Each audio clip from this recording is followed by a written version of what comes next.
As wildfires have destroyed homes across California, insurance companies have dropped thousands of people who live in high-risk fire areas. Even a new state law to stop this from happening does not protect homes here in Kern County. 17's Karen Hua spoke with residents in the Kern River Valley and the greater Tehachapi area. They all feel betrayed. Up here in the mountains, some homeowners are one fire away from financial disaster, dropped by their insurance plans and scrambling to find protection if devastation hits. Bobby Edwards and her late husband Jim fell in love in the sequoias. When it was time to retire, we wanted to be really close to our favorite campsite. But where their love sparked, there were also flames. First in 2002 with the McNally fire. 356,000 acres of forest were destroyed, including our favorite place. Then in 2016 with the Erskine fire. I was devastated. Their home in Wofford Heights was one of the few spared, but they were burned a third time when their insurance company of 48 years dropped them this past summer. It's like, no, we have been your customers since forever. And there's no protection. They aren't alone. Since 2015, at least 350,000 Californians living in high fire risk areas have had their insurance policies canceled. My husband and I did everything right, it seems like. We worked hard, we paid into the systems. I have brush clearance every year. Sometimes I do it 3 times a year.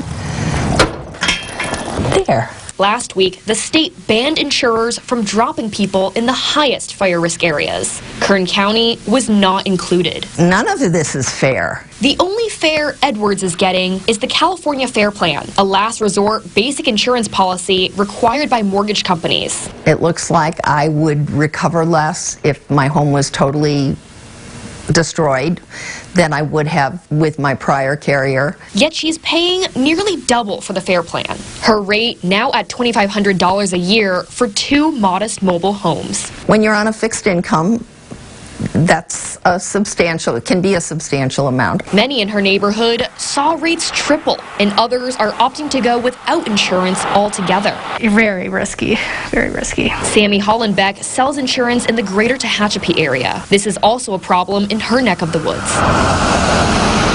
I do believe that the Department of Insurance has taken a great step here. They've actually stepped up and done something about some of these non-renewals, but ultimately we need more intervention and we need more help. It calls into question, what are you willing to pay to live in the mountains?